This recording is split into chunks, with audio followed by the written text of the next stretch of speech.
Olá, meus queridos, tudo bem? Então, a segunda parte da aula que trata da Semana de Arte Moderna e da primeira geração modernista, beleza? Se por acaso você está aí e começou por essa sem ter visto a primeira parte, ó, presta atenção que essa é a aula 5. A primeira parte é da aula 4, tá bom? Tanto é que agora eu vou falar já daqui. Então, se você desembarcou nessa primeiro, para tudo, vai assistir a primeira parte e depois volte para cá, tá bom? O nosso ponto aqui é a discussão do que o Oswald de Andrade fala no Manifesto Pau-Brasil. Então, é aqui que ele vai defender toda a estética dele modernista.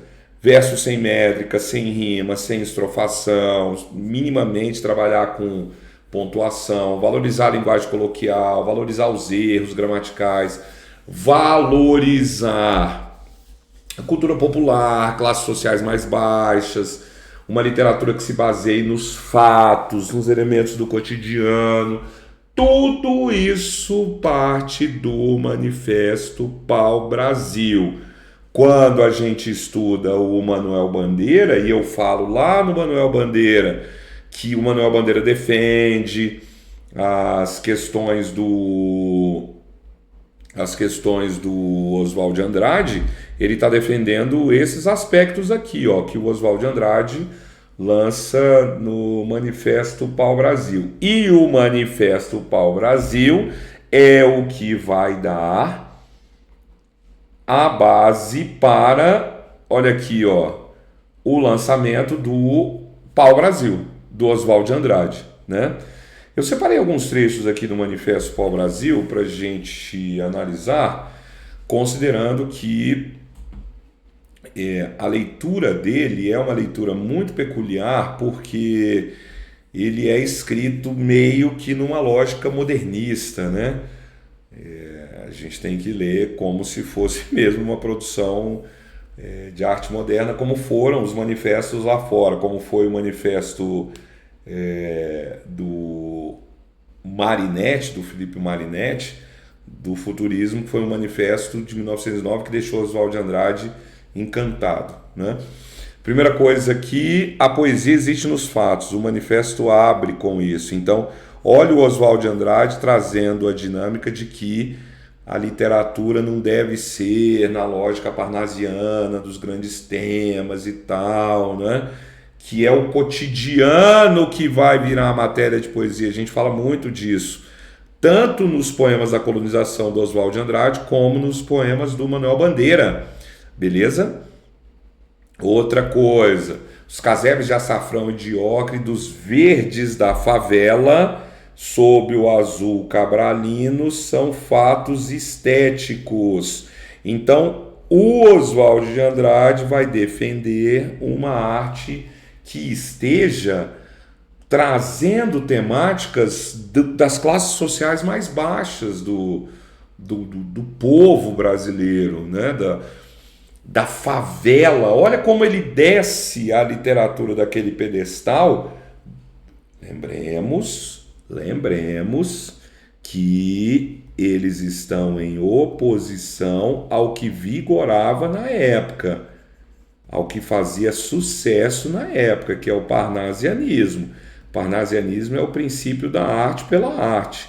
Os parnasianos não vão trabalhar questões sociais, cultura popular, nada disso, pelo contrário, né? E na mesma lógica, o carnaval, né? Aqui uma manifestação típica de classes sociais mais baixas, né? Então isso seria Pau-Brasil, né?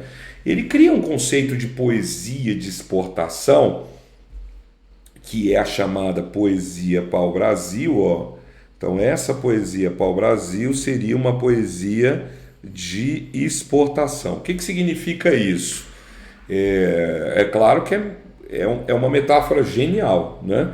Ele parte do princípio de que o pau-brasil foi o nosso primeiro produto de exportação, então aquilo que a gente tem genuinamente nosso, nativo, que interessou ao estrangeiro, beleza? Então a arte pau-brasil seria uma arte genuinamente nossa, que teria a nossa cara e que interessaria o estrangeiro. Ao mesmo tempo que a gente não precisa negar a arte estrangeira. Por isso que ele fala aqui, ó, poesia de importação e a poesia de exportação. Então, o Oswald de Andrade, ele literalmente está falando o seguinte: nós não vamos deixar de ler Shakespeare, nós não vamos deixar de consumir a arte estrangeira, mas ao mesmo tempo queremos ela em pé de igualdade, vou botar o igual aqui, com o que a gente produz, né? E o que a gente produz tem que ser feito com um grau de novidade. Olha aqui, ó, poesia para os poetas, a alegria dos que não sabem descobrem. Então, o que é moderno teria que vir sem influências do que já foi feito, como se fosse pela primeira vez.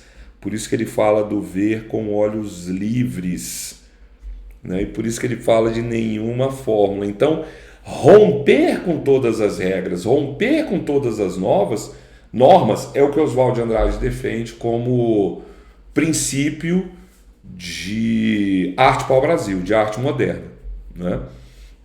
E o que a gente vê lá no Manuel Bandeira também, além do Oswald de Andrade, da defesa da língua do povo, tá aqui, ó, a língua sem arcaísmos, então sem termos muito antigos, sem erudição, a língua do povo, como falamos, como somos, com todos os erros. Então isso é avançadíssimo, avançadíssimo, é das maiores conquistas do modernismo desse momento aí do Oswald de Andrade. E a gente vê, então, tudo isso no belíssimo livro, olha aí, ó, Pau Brasil, que ele também publica lá fora, ele continua em Paris. Nessa época ele era riquíssimo, riquíssimo. O pai era um dos maiores cafeicultores de São Paulo. Quando o pai morre, ele fica vende muita coisa, mas ele fica com a maior fazenda, ele vira fazendeiro. O Oswald de Andrade vira fazendeirão. A Tarsila do Amaral também era filha de cafeicultor. Então aqui há 4 anos antes eles perderem tudo, né? Com a crise do café e a quebra da bolsa. E os poemas A Colonização saem daí. Esse livro ele tem gravuras e ilustrações da Tarsila do Amaral, é belíssimo. A capa foi pensada por ela, olha que capa massa, né? E esse livro é muito raro, porque ele sai numa tiragem pequena. Ninguém lia Oswald de Andrade nessa época, ninguém estava nem aí para ele querendo lê-lo, o cara era muito para frente, e eles se separam, né? Então as edições subsequentes não são essas, não são reimpressões e reedições desse original, né? Por conta da separação, aí não vão mais sair as gravuras e as imagens dela. Então quem tem esse livro vale ouro hoje em dia no mercado de arte, né? Não vou mergulhar no livro porque a gente tem as 2 aulas das análises dos poemas da colonização, que são obras do Paes, que saem daí, né? E chegamos então no ano chave, que é 1928. Em 1928, a Tarsila do Amaral dá de presente para o Oswald de Andrade a nossa Mona Lisa, né? Que é o Abaporu. A história do Abaporu é tão entristecedora, porque ele era do Oswald de Andrade. Quando eles se separam, a Tarsila dá para ele. Quando eles se separam, ele até diz para ela ficar com um quadro, mas ela fala, não, ele é seu, né? Eu te dei e tal. Tá bom. Mas pro fim da vida ele vende, precisando de grana.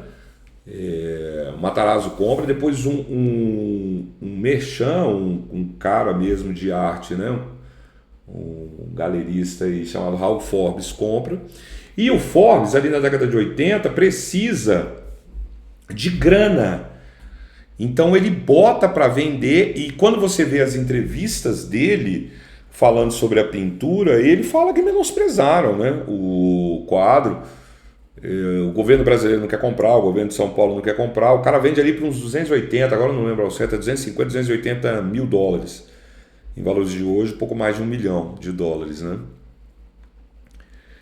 E é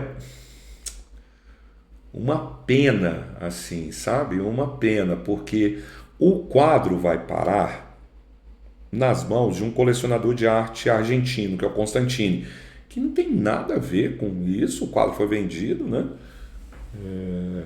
Enfim. Na verdade, peraí, calma que eu me enrolei aqui. Pera. Não é que o Forbes vende por 200 e poucos mil. Ele compra. O Forbes compra. Deixa eu anotar, porque senão eu me revolto tanto com essa história desse quadro que eu me embolo. O Forbes pega o quadro por mais ou menos, eu vou botar uns 280 mil dólares, né? Quanto eu estou falando, para não achar que... né? Vou tirar da imagem aqui, está saindo da minha cabeça. Eu vou buscar aqui, ó, Forbes Abaporu valor. Deixa eu ver por quanto que ele compra. Ele compra, na época isso dava, vamos ver aqui, né?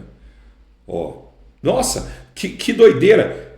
Eu cheguei exatamente numa reportagem da Veja de 2019, em que é a frase que eu falei dele, ó. Esnobaram o Abaporu. 250 mil.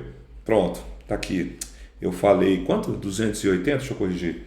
Ele compra... Deixa eu apagar. Pô, mas eu errei por pouco, hein, gente? 200 e... Ah, mas tô com a borracha, né? Não vai escrever, não.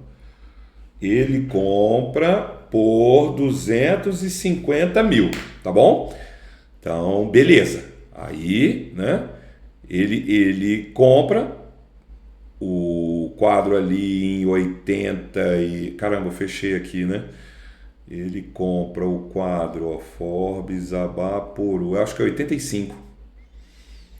Ele compra o quadro... 84. Caramba, eu tô errando por pouco. Tô errando o tempo todo por quadro. Então, em 1984... Por que essas questões são importantíssimas? Porque esse quadro é a nossa Mona Lisa. Essa obra de arte é a obra de arte mais importante do Brasil. E não é nossa, e não vai voltar a ser nunca nossa, né? Então, beleza. Ele compra por 250 mil. Aí ele precisa de grana. Né? Num dado momento ele vai precisar de grana. Aí isso é em 84. Em 95 ele põe o quadro à venda. Né? Ele está com dificuldades financeiras e tal, aí ninguém quer comprar. Então o que ele faz? Que é comum no mercado de arte. Ele procura uma casa de venda, né? E vai procurar a Christie's, que é em Nova York, para colocar o quadro à venda. A Christie's coloca o quadro para vender e ele alcança o recorde de valor pago à obra de arte nossa. Aí essa eu lembro, é 1,35 milhão. Quer ver? Eu vou até confirmar, já que eu acabei errando por pouco ali. É isso mesmo, 1,35 milhão. Né? É o S cifrão, de dólares, beleza? De dólares. Em valores de hoje, isso daria perto de 7 milhões, né, de reais. E ele é vendido para o Constantini, que é um colecionador de arte argentino. Rapidamente o Constantini vai agilizar a criação do Museu de Arte Latino-Americana, Arte Moderna Latino-Americana de Buenos Aires. Ele doa todo o patrimônio dele, ele é um grande colecionador de arte moderna latino-americana. E só para vocês começarem a chorar, esse quadro hoje, em valores de hoje, se ele fosse à venda hoje, né? Ele é patrimônio lá do museu, óbvio que o museu não vai desfazer. Mas se o Louvre vai se desfazer da Mona Lisa? Não vai, né? Não vai. Então, o Malba também não vai se desfazer da nossa Mona Lisa, né? Vocês acham que a Mona Lisa vai voltar para a Itália? Não vai. O Abapolo não vai voltar para o Brasil.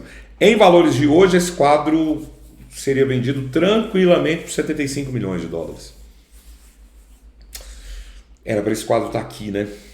Uma pena. Uma pena para você vê-lo. Então, vai ter que viajar para Buenos Aires.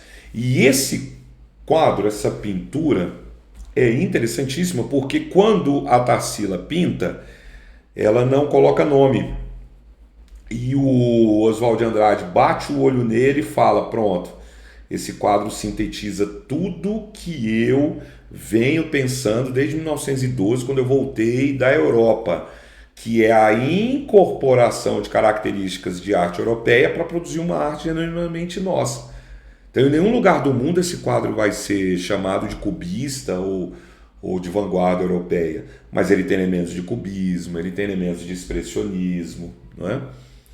Então a Tarsila consegue incorporar o que há de melhor, vai prestando atenção no que eu estou falando, ela consegue incorporar o que há de melhor na arte de vanguarda europeia para produzir uma arte genuinamente brasileira, né?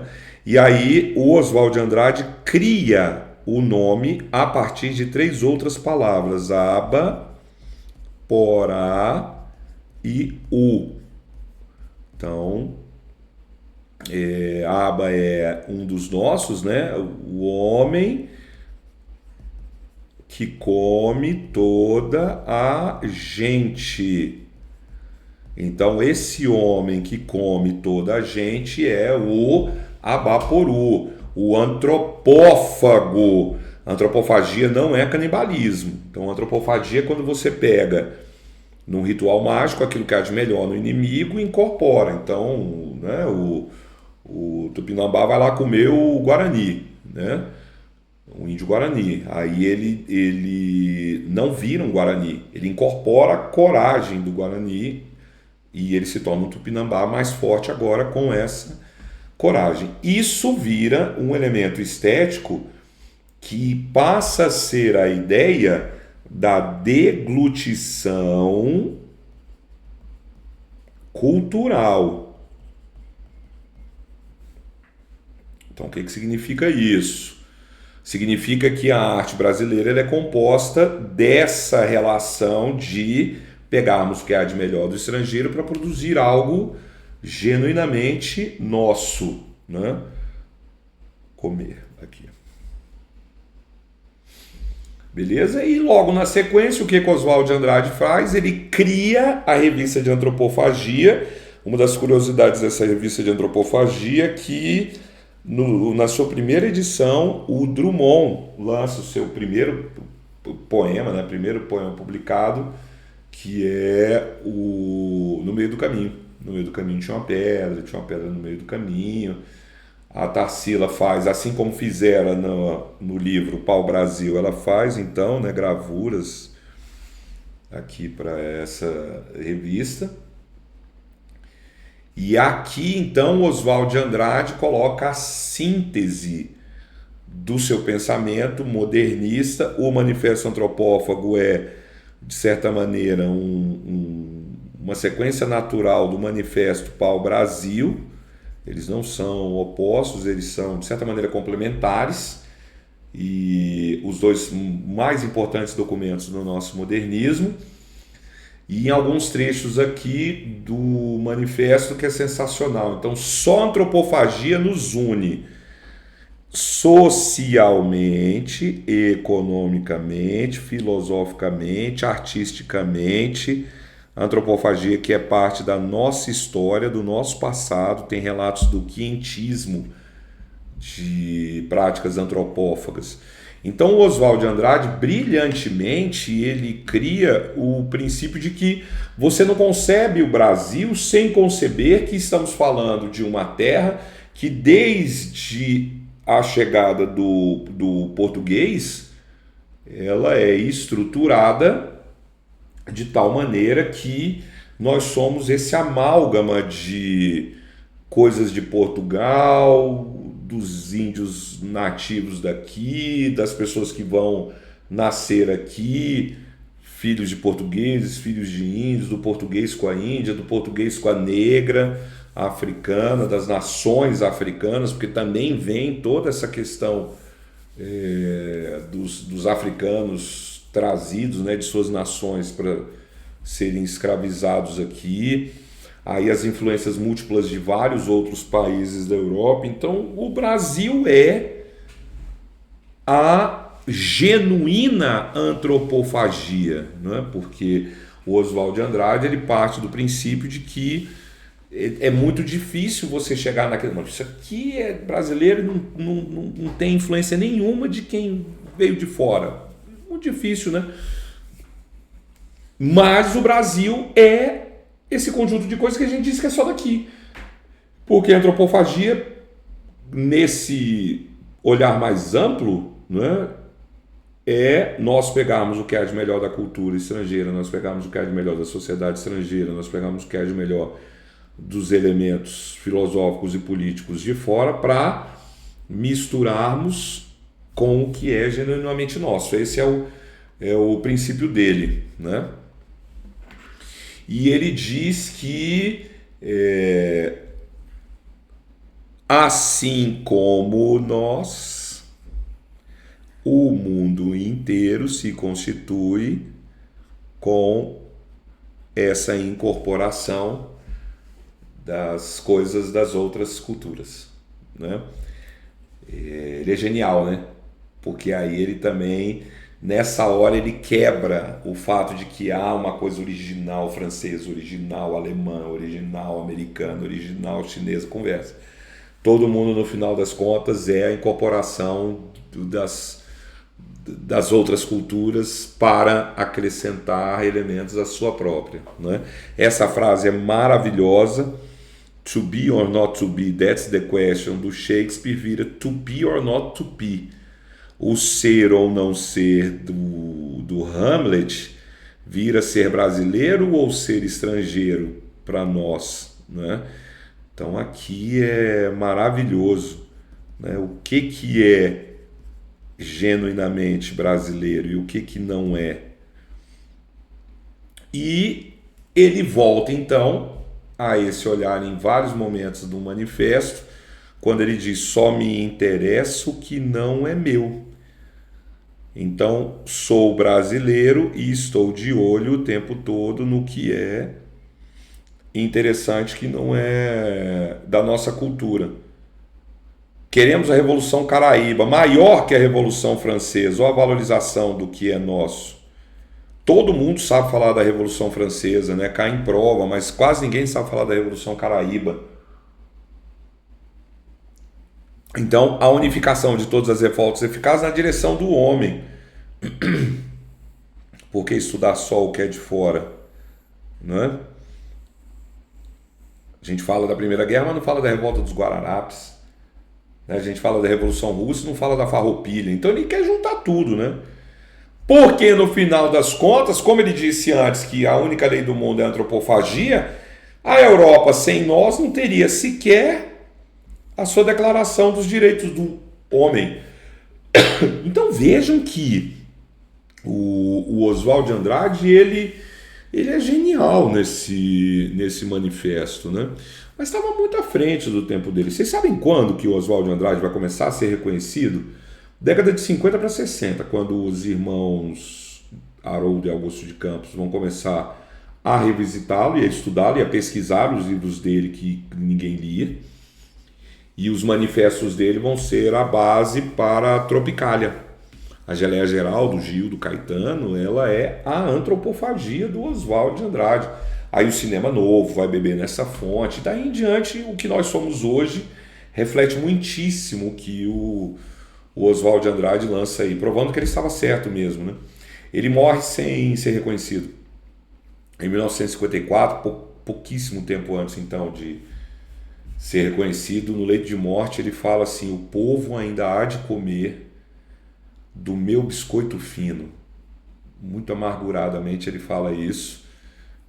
E aqui estamos nós, né? Nos deliciando com o biscoito fino da produção do Oswald de Andrade. Então, nós ficamos por aqui. tomar uma água, que eu dei uma engasgada. Estamos prontos para mergulharmos nos poemas A Colonização dele. Beleza, meus queridos? Muito obrigado pela aula, um beijo e até o próximo episódio.